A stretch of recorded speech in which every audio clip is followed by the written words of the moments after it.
आउ निजको nature lover कहि जदि गछ दिटा न लगेलु सेटा कोन हबो कदापि नुह सेति पे आमे तीन सांग कॉलेज रो सीधा बारी जाइतिलु गछ चरा पई वन महोत्सव सप्ताह चल थाए सेठी लेखा हितला एक पेड़ मां के लिए एडा जो मोदी सरकार कर कथा किंतु कथा किछि उल्टा करंती फिर भी आमे सेठी आमे प्रथम रजिस्ट्रेशन करनेलो हमर टोकन पाई सारी किनी आमे बाहरी पड़लो नर्सरी आडे बाटरो दुईटा बड़ बड़ बैग नेकी जाइतिलु आमे हम तीन सांग पूरा बहे खुशी कारण आमे आज प्रूव करिया जाउतलु कि आमे नेचर लवर होरी किछि समय यात्रा पर आमे पहुंच जाइतिलु नर्सरी पाखरे किंतु रास्ता पूरा कादो थिला तेनु करी आमे हम वाहन टी ओई पाखे रखि देइतिलु तापर आमे पदयात्रा द्वारा नर्सरी आडो को अग्रसर होइतिलु नर्सरी रो गेट खोली एंट्री कला आडो आमे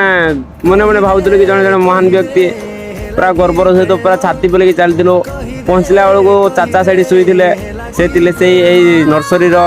सुरक्षा कर्ता माने रक्षणाबेक्षण करथिले आमे नर्सरी रे पहुंचिया परे आमे मन मुताबिक जेते इच्छा सेते मात्र 10 टी गछ लखाय आमे चूज करथिलु कारण गोटे आधार प्रति 10 टी गछ दिया जाउतिला हम पाखरे गोटे लगा आधार हिन थिला आपण माने भी आसी गेठु चारा नै परिबे एडु विभिन्न प्रकार चारा मिलुतला जेमति कि चिक्कू जो सपटा कहंदी तापरे एडा शिशु सागवान अर्जुन तापरे पणज आत डाळिंब बहुत प्रकार तो गछ सब पैकिंग कर सला पर आमे जे जेमति घर को रिटर्न करथिलु घर को पहुंचा परे सब गछ गुडी को लगवा व्यवस्था करा जायतिला जेउतरी कि मो भणी मते पूरा भरपूर की सहायता करथिला आ एई भडी हमरो 2024 रो वृक्षरोपण महोत्सव कटितिला आ वीडियो डी भलो लागिथिले लाइक कमेंट शेयर कर देबे फॉलो मते करिया को भूलेबेनी।